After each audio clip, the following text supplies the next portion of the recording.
श्री सच्चिदानंद सद्गुरु साईनाथ महाराज की जय। శ్రీ సాయి సచ్చరిత 50వ అధ్యాయం. శ్రీ గణేశాయ నమః. శ్రీ సరస్వత్యై నమః. శ్రీ గురుభ్యో నమః. శ్రీ కులదేవతాయై నమః. శ్రీ సీతారామచంద్రాభ్యాం నమః. శ్రీ సద్గురు సాయినాథాయ నమః. నాకు ఈ మానవ జన్మని ఇచ్చిన తల్లిదండ్రుల ఉపకారానికి అంతులేదు. వారు నాకు మానవ దేహాన్ని ఇచ్చారు. నేను వారికి క్రిమిలా జన్మించలేదు. గుడ్డివానిగానో, మూగవానిగానో, చెవిటివానిగానో, కుంటివానిగానో పుట్టలేదు. తల్లి గర్భాన్ని బాధించలేదు. మంచి శరీరంతో సవ్యంగా పుట్టాను. దైవవశాత్తు పరమేశ్వరుని అనుగ్రహం వలన పాదాభివందనం చేయించుకునే ఉత్తమ బ్రాహ్మణ వర్ణంలో జన్మించి నేను భాగ్యశాలినయ్యాను. జన్మ జన్మలకు కోటాను కోట్ల తల్లిదండ్రులు లభిస్తారు. కానీ ఈ జనన మరణాలను తప్పించేవారు లభించరు.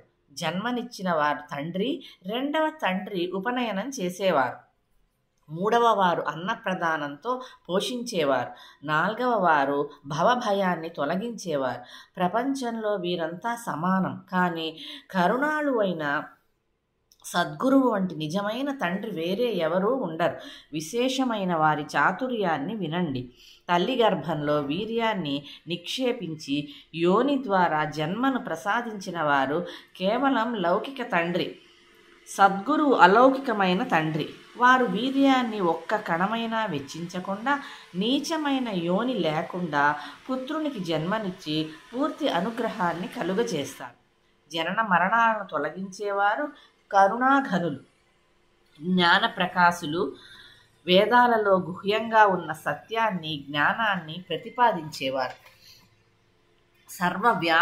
వ్యాపకులైన గురువర్యులకు నమస్కారం.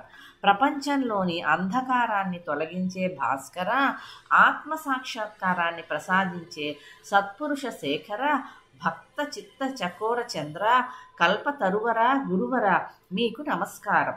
గురు మహారాజు యొక్క మహిమ అగాధం. వారిని వర్ణిస్తే వాక్కు యొక్క అహంభావం కరిగిపోతుంది. వారి చరణాలయందు శిరసు ఉంచి మూగవానిలా ఊరికే ఉండటం మంచిది.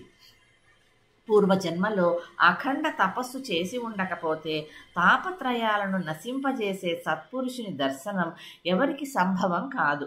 తమ శ్రేయస్సు కోసం పరమార్థాన్ని, మోక్షాన్ని సాధించాలని తలచేవారు సత్పురుషులకు అంకితమైపోతే వారికి ఎటువంటి లోటు ఉండదు. సత్సంగం ధన్యం. దాని మహిమను నేను ఎంతని వర్ణించనో అది సద్భక్తులకు వివేకాన్ని, విరక్తిని, పరమశాంతిని కలిగిస్తుంది. సాయి కేవలం చైతన్యమూర్తి. వారు అవ్యక్తం నుండి వ్యక్తంలోకి వచ్చారు. వారి విషయాతీత స్థితిని ఎవరు నిశ్చయంగా వర్ణించగలరు? భావార్థులైన భక్తులకు, ప్రేమికులైన శ్రోతలకు కరుణామయులైన వారు ప్రేమతో తమ చరితాన్ని తామే స్వయంగా రసవత్తరంగా తెలియజేశారు. ఇది భక్తులకు మందిరం. వారి హస్తం శిరసుపై పడగానే అహంభావం తునాతునకలైపోయి సోహంభావం మొదలై దృశ్య జగత్తు అంతా ఆనందభరితంగా భాసిస్తుంది. అటువంటి వారి కీర్తిని వర్ణించటానికి పామరుణ్ణి నాకు శక్తి ఎక్కడది? కరుణాలు అయిన వారే భక్తులపైన ప్రేమతో తమ చరితాన్ని తామే ప్రకటన చేశారు. ఆ సాయి సమర్థుల చరణాలకు సాష్టాంగ వందనం. సాధు సత్పురుషులకు పాదాభివందనం. శ్రోతలకు అభివందనం. అందరికీ ప్రేమాలింగనం. సాయిబాబా సహజంగా మాట్లాడుతూ ముచ్చటలను చెప్పేవారు. వారిలో నీతి నిండి ఉండేది. నిత్య శాంతిని అలంకార భూషణంగా కలిగి ఉన్న వారిని మహానుభావులు ధ్యానిస్తారు. సాయిని సూర్యునితో పోల్చటం తగదు. కారణం, సూర్యుడు అస్తమిస్తాడు. చంద్రునితో పోల్చాలంటే చంద్రుడు రోజు రోజుకు క్షీణిస్తూ ఉంటాడు. సాయి ఎల్లప్పుడూ సంపూర్ణంగా ఉంటారు. హేమాడు వారి చరణాలకు నమస్కరించి ఈ కథను శ్రద్ధగా, ప్రేమగా, సావధాన చిత్తంతో వినండి అని శ్రోతలకు వినయంగా విన్నవిస్తున్నాడు. నేలను చక్కగా దున్ని విత్తనాలు నాటినా మేఘాలు కరుణించి వర్షించకపోతే పంట పండుతుందా?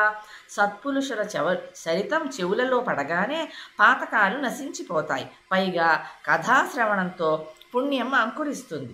అందువల్ల ఈ పండుగ యొక్క లాభాన్ని పొందండి. సాలోక్య సామీప్యాది 4 ముక్తుల నుండి ఆసక్తి మనకు అనవసరం. సాయిబాబా యందు నిశ్చలమైన భక్తి కుదిరితే చాలు, అదే మనకు పరమప్రాప్తి. మనం అసలు బద్ధులమే కాదు. మనకు ముక్తితో ఏమి సంబంధం? సత్పురుషుల యందు మనకు భక్తి జాగృతమవుతే చాలు. దాని వలననే చిత్తశుద్ధి కలుగుతుంది. నీ నా అన్న భేద బుద్ధి లేని ఆత్మ యొక్క సహజ స్థితిని మరియు అభేద భక్తిని మనం సాయి వద్ద నుండి కోరుకుందాం. ఇప్పుడు శ్రోతలకు ఇదే నా మనవి. ఈ గ్రంథాన్ని పఠించేటప్పుడు వాచ్యం, వాచనం, వాచక వ్యక్తి ఈ 3 ఏకాత్మ స్థితి యందు ఉండేలా చూడండి. ఈ హేమాడు పంతును వదిలిపెట్టండి. ఇతడు ఈ సచ్చరితకు కర్త కాడు. కేవలం భక్తుల శ్రేయస్సు కొరకు కారణభూతుడైన ఒక నిమిత్త మాత్రుడు. దైవవశాత్తు లభించిన ముత్యపు చిప్పను వదిలివేస్తే దానిలోని ముత్యాలు చేయి జారిపోతాయి. అశ్వత్థ వృక్షం యొక్క ఉత్పత్తి గురించిన విషయం మనకెందుకు? తమ శ్రేయస్సును కోరుకునే వారికి ఉదాసీనత పనికిరాదు. ఈ కథలను తెలియజేసేవారు సాయిబాబా తప్ప వేరే ఎవరూ కాదు. వారే శ్రావ్యం, శ్రవణం మరియు శ్రోత. ఈ ఏకాత్మతను మరచిపోరాదు. లేకపోతే అది పఠన కాదు. శ్రవణంలో చెవులు శ్రద్ధగా లేకపోతే, మనసు ఏకాగ్రంగా లేకపోతే అక్కడ శబ్దాల అర్థాలను ఎవరు గమనిస్తారు? నిరభిమానంగా శ్రవణం చేయాలి. శ్రోతలను కూడా సాయిగానే భావించాలి. అప్పుడే ఆ శ్రవణానికి సార్థకత. అలా ఎప్పుడూ అద్వైత భావంతో ఉండాలి. అప్పుడే సకల ఇంద్రియ ప్రవృత్తి నిశ్చయంగా సాయి రూపం అవుతుంది. ఈ విధంగా నీరులోని నీటి తరంగాల వలె మనోవృత్తి సాయిలో విలీనమవుతుంది. అప్పుడే గ్రంథంలో జ్ఞానులకు పరమార్థ బోధ, వినోద ప్రియులకు వినోదం, కవితా కోవిదులకు రసాస్వాదం, అంతటా ఆనందం లభిస్తుంది. ఇంతకు ముందు ఈ సచ్చరితలోని 39వ అధ్యాయంలో ఉత్తముడైన ఒక భక్తునికి సాయి సమర్థులు ఉపదేశం చేశారు. ఆ భక్తుడు సాయిబాబా వద్ద ఉన్న సమయాన భగవద్గీతలోని 4వ అధ్యాయానికి మొదటి నుండి వల్లిస్తూ ఉన్నాడు. ఒకవైపు బాబా చరణసేవ చేస్తూ మరోవైపు గీతా శ్లోకాలను చెప్పుకుంటున్నాడు. 33వ శ్లోకం ముగిసి 34వ శ్లోకాన్ని మొదలుపెట్టాడు. ఏకాగ్ర మనసులో తన్మయత్వంతో తనలో తాను చెప్పుకుంటున్నాడు. కానీ జనులకు అది అర్థం కాకపోతే ఏమవుతుంది? అతడు అలా 34వ శ్లోకాన్ని చెబుతుండగా ఉత్తముడైన ఆ భక్తుని అనుగ్రహించి అతన్ని సన్మార్గంలో ప్రవేశపెట్టాలని సాయినాథునికి అనిపించింది. ఆ భక్తుని పేరు నానా. బాబా అతనితో, నానా, ఏమిటిరా మనసులో ఏదో గొణుక్కుంటున్నావు? స్పష్టంగా నోటితో నాకు ఎందుకు చెప్పవు? నేను ఎప్పటి నుండో చూస్తున్నాను. నోటితో ఏదో వల్లిస్తున్నావు, కానీ మాటలు స్పష్టంగా వినిపించటం లేదు. ఏమిటి అంతటి రహస్యం అని అడిగారు. గీతను చదువుతున్నాను, ఇతరులకు ఇబ్బంది కాకూడదని మెల్లగా చెప్పుకుంటున్నాను అని నానా స్పష్టంగా చెప్పాడు. సరే, అది ఇతరుల విషయం. నా కోసం స్పష్టంగా చెప్పు.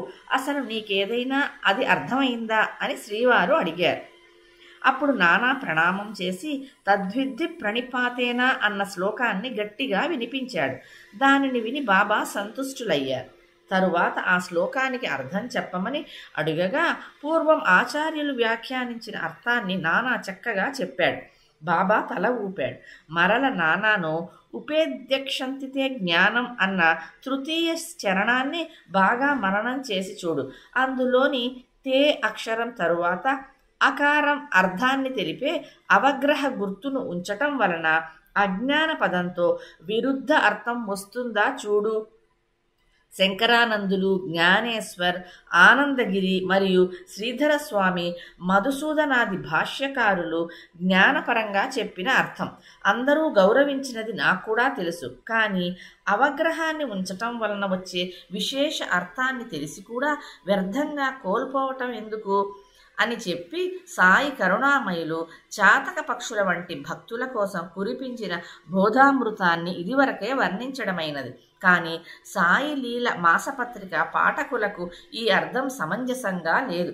కొందరికి సందేహం కలిగించింది. ఇది ఆశ్చర్యకారకం అయ్యింది. వారికి సమాధానం కలగటానికి అజ్ఞానం అనే పదాన్ని ప్రతిపాదించటాన్ని సమర్థించటానికి మరొక మారు చిన్న ప్రయత్నం చేస్తాను. శ్రీ సాయి సచ్చరిత్ర 50వ అధ్యాయం మొదటి భాగం సమాప్తం. శ్రీ సచ్చిదానంద సద్గురు సాయినాథ్ మహారాజ్